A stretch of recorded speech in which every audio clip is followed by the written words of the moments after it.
Tarkov is pay to win. What? Where's my cursor? Okay, where is it? Just like, oh my god, 28.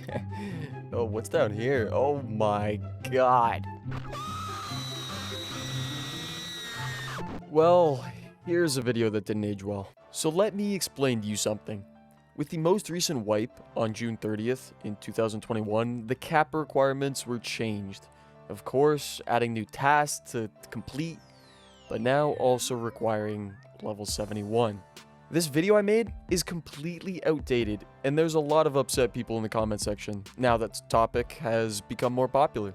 In this video, I will demonstrate to you the changes that have been made to Escape From Tarkov have created a narrative that the game is pay to win. I would also like to argue that this is an example of pay versus time. So, let us begin. Let's start with the benefits that purchasing EOD provides. Let's also order these benefits from least important to most important. Better starting gear. So immediately with this said, I can already tell there's one person watching that will argue that it's a massive benefit and this puts you way ahead of everyone else in the game. Well, to be totally honest with you, the trooper armor and AVS rig I got early on didn't really last too long, nor did my 5.56 MDR. The truth about the starter gear for EOD is it's not very good and it doesn't last long. The ammo isn't great and the extra meds are really nice to have. That's about it. Me finding a 120 pack of 5.45 BT ammo was a way better feeling than the starter ammo I had. Personally, I sold most of the random annoying stuff in my starter stash that I didn't need. So much 9mm PST GCH. By the time I was level 15, I don't think I had any starter gear left in my stash, other than the Zabralo I need for a task down the line. Personally, I don't believe there's even a point worth talking here about, so I'm just going to leave this here, and we can talk about the things that truly matter, that actually make the game more pay to win and pay versus time. On to our next subject, better trader reputation. The better trader reputation is a huge benefit for EOD players. This means unlocking trader levels with doing fewer tasks. This is a great thing for players looking for a pay versus time benefit. Realistically, some people don't have the time to play this game a lot and have life commitments, so this helps a lot for a large portion of the player base. There is a pay to win aspect here. Unlocking better gear quicker for paying extra sounds like a blatant pay to win scheme. This wipe, since cap is behind level 71, I decided to focus on tasks a lot less and play labs and farm rubles for a full labs keycard set.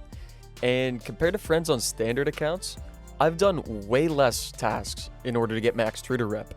With an EOD purchase, the trader reputation of each trader is raised by 0.2. This may not seem like much, but sometimes tasks only give a very small amount of reputation, which makes up for a lot of tasks. Like I say, I see this more as a pay versus time benefit, but it has its pay to win characteristics for sure. But on to our next topic. Level 4 stash.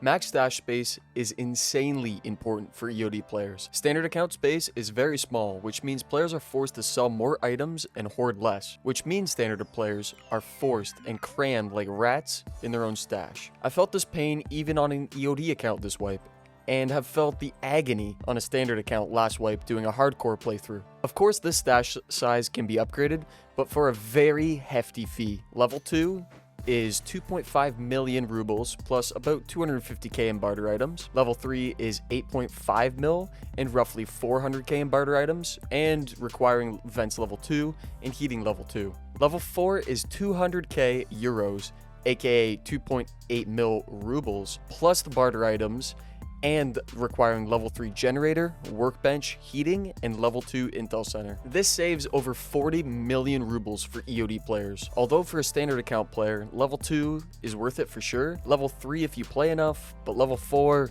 no way. The benefit here stands out like a sore thumb, and I don't think I need to describe it anymore. Now on to our final topic, the Gamma container. Until this wipe, the Kappa container was a goal for a lot of the player base. Now, with the requirement of level 71, most players have given up on the goal, and it's sad to see most of the players giving up on the goal, but it's not really their fault. Battlestate Games made this blatantly pay to win and not pay versus time. BSG designed the task to be hard for people setting out to finish Kappa, but this was a change that only a small number of streamers and dedicated players will obtain. The Epsilon is very obtainable for still standard account players, yet it feels like this change is pay to win and not pay versus time. The amount of money players will save by having a Gamma versus Epsilon isn't a massive difference. I've already covered that in my last video, explaining how in previous wipes I felt the game was pay versus time and not as much pay to win. So if you're interested, check out my most disliked video on my channel. Link in the description. So just to conclude my argument and my final thoughts, I'd like to say that Tarkov is in beta and we are beta testers. It's our job to give feedback, and the best way to do this is not by being negative. So let me share my opinion on where BSG can improve in a positive way. My solution for storing play versus time is simply to add a container to the game the same size as Gamma, or remove or lower the Kappa container level requirement to 50 or 60. Maybe even both of these changes will be suitable. Also, slightly lower the initial trader reputation from EOD and lower the cost of upgrading the stash and the hideout considerably with levels 3 and 4. Do I currently believe Tarkov is pay to win in the current patch 12.11? Yes, I do.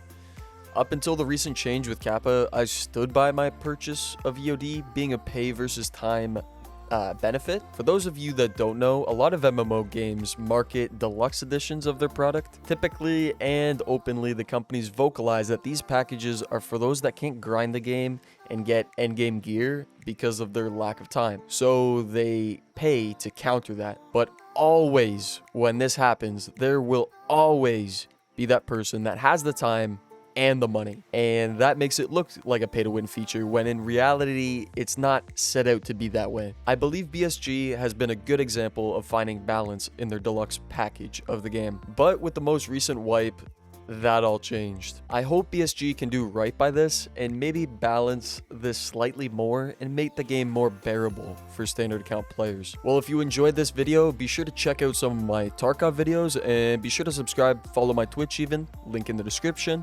And thank you for watching the video. Let me know your thoughts on pay to win in Tarkov and if you agree with me or not. I'd love to hear your opinion. But anyways, have a nice day.